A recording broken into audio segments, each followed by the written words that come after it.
האם זה באמת סגולה בדוקה? הסגולה ללמוד בזה? Erev Tov, good evening, Dobre Vietra. We are in the Zera Shimshon on Parsha Tazria. We're going to do Osches, section number 8.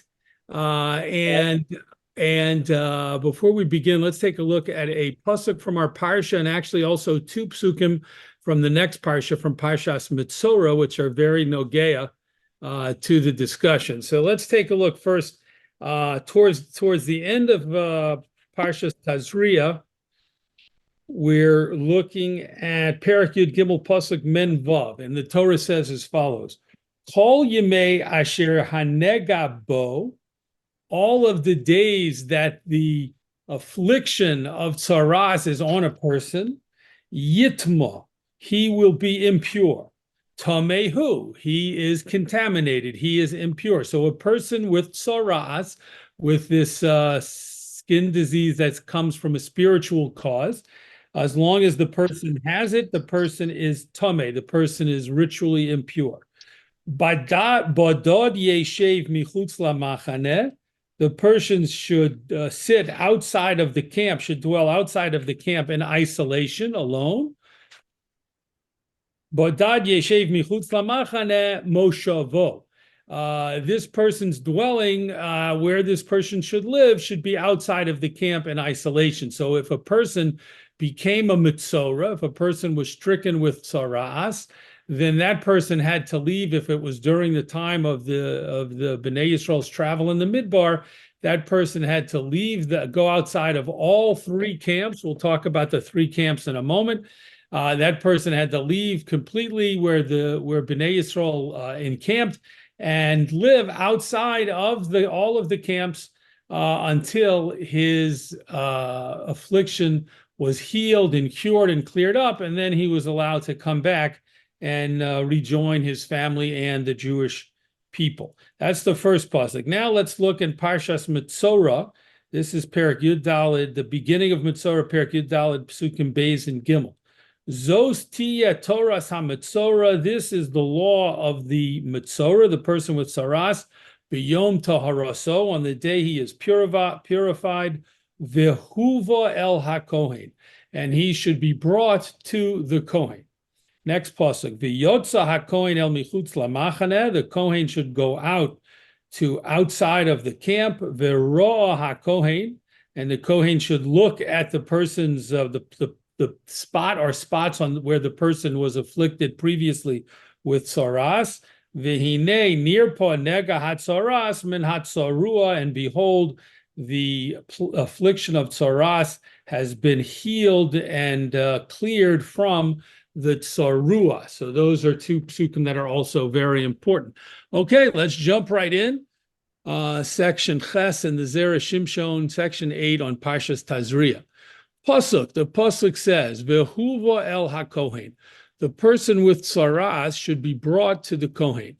Uchasiv acharav, and the next pasuk says, "V'yotza hakohen el michutz lamachaneh."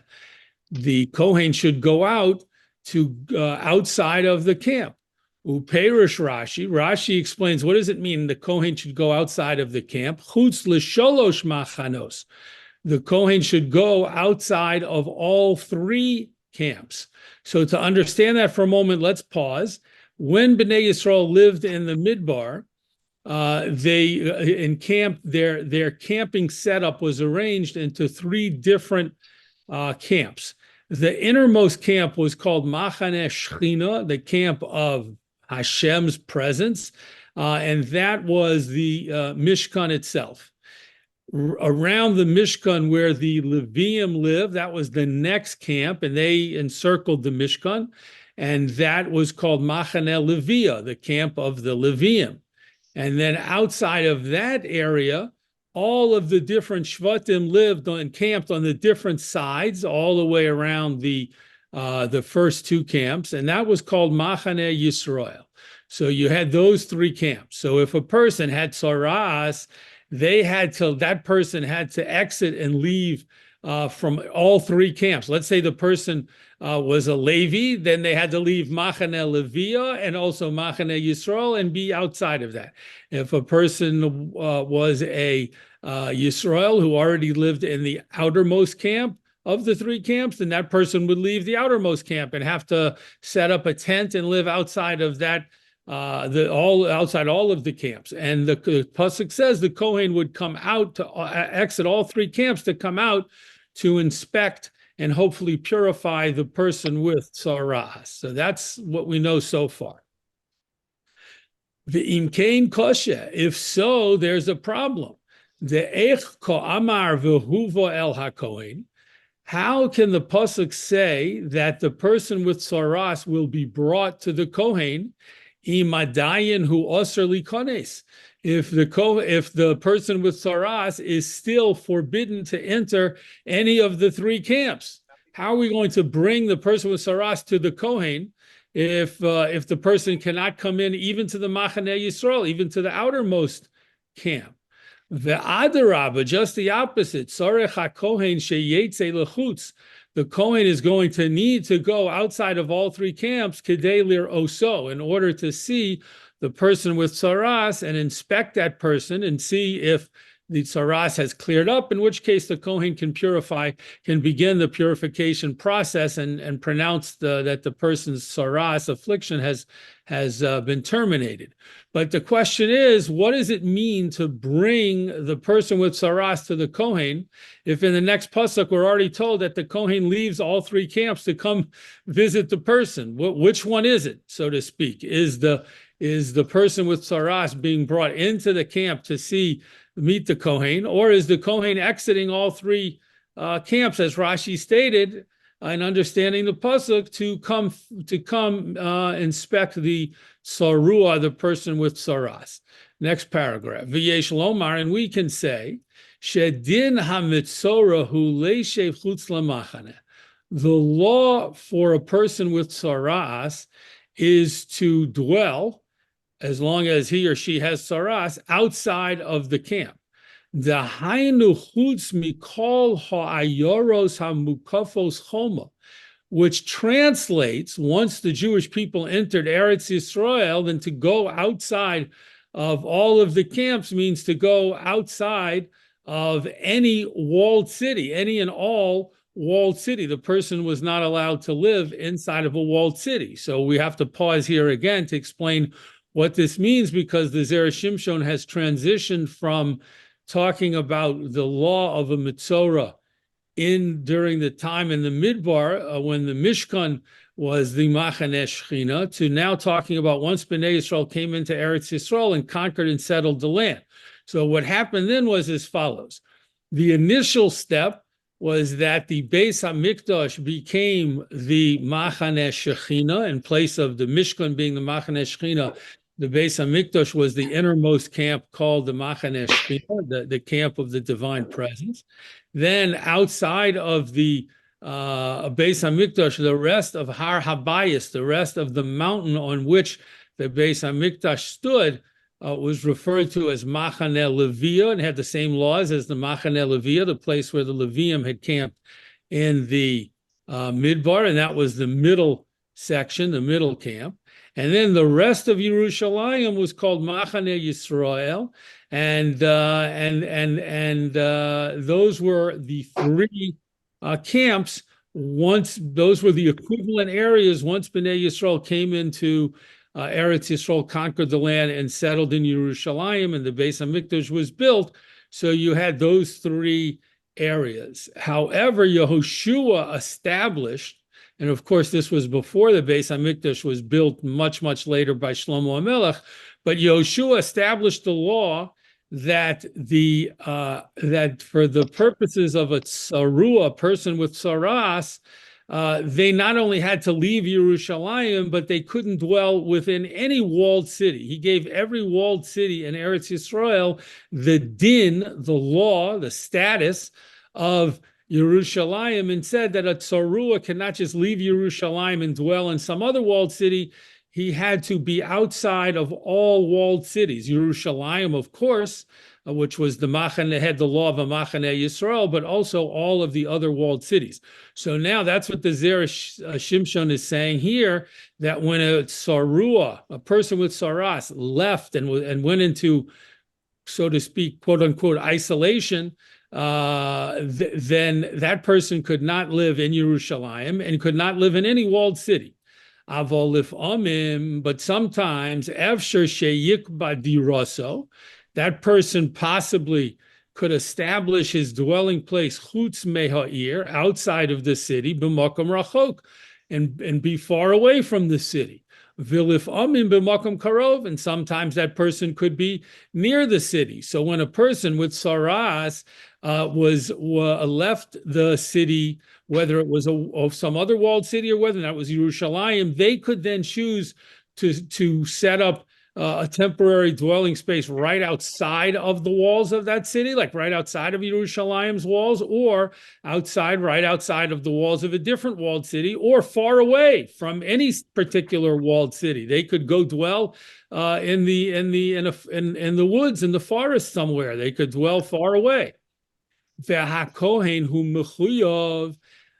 And the Kohen was obligated when they called him lirosas hamitzora, to see and inspect the mitzora. When a Kohen was notified that there was a person with saras, and again, this is talking about when Bnei Yisrael lived in Eretz Yisrael, not talking about the Midbar now.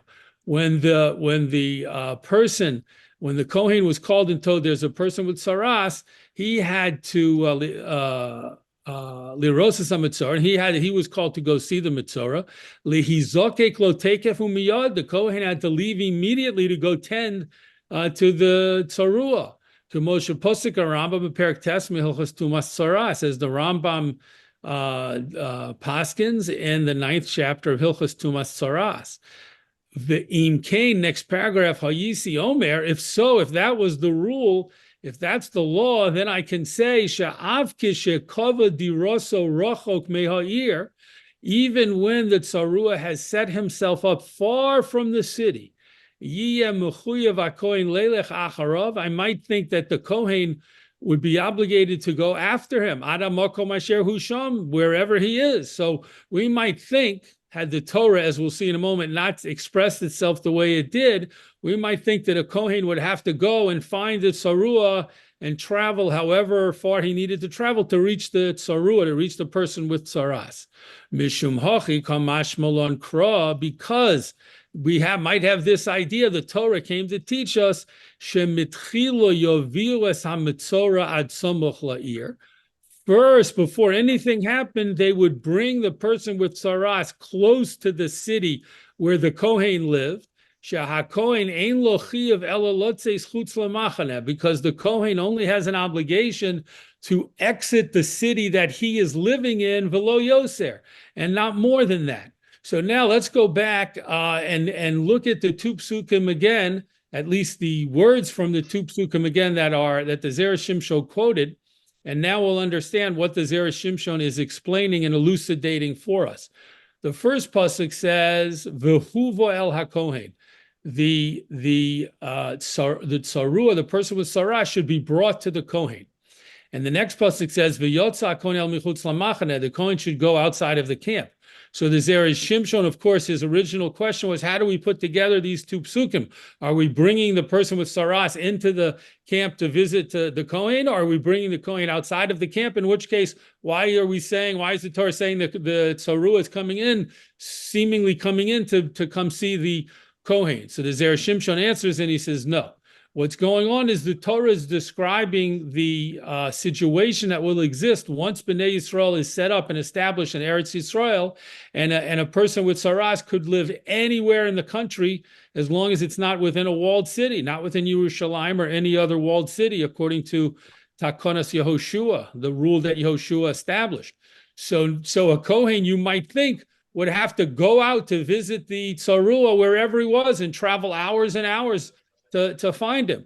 So the Torah says, no, you have to bring the tzarua to the Kohen, which doesn't mean bring him inside of a walled city, because that's forbidden. So it means bring him to the city where the Kohen lives, and he can set up right outside. He can wait right outside of the city. And then the Kohen will go out of the city and the tzarua will be right there. So both of those things have to happen according to these two psukim and the arrangement that the Torah made, so that the Kohen will be able to fulfill his obligation of immediately and as quickly as possible leaving his dwelling home, his dwelling city, and go out to find and inspect the tzarua. He has to do that, but the tzarua first has to be brought close to that city, so that the Kohen doesn't have to do more than exit the city to come meet with the tzarua, because that is the limit of his obligation. He's not required to go and travel all around tremendously long distances to find out where the tzarua is and to go there. That is what the Zera Shimshon has explained to us in this short but very fascinating piece, section Ches. Yasher koach to joining us in the learning of the Zera Shimshon on Parsha Tazria, and we look forward to learning again in the Zera Shimshon on next week's Parsha Mitzorah.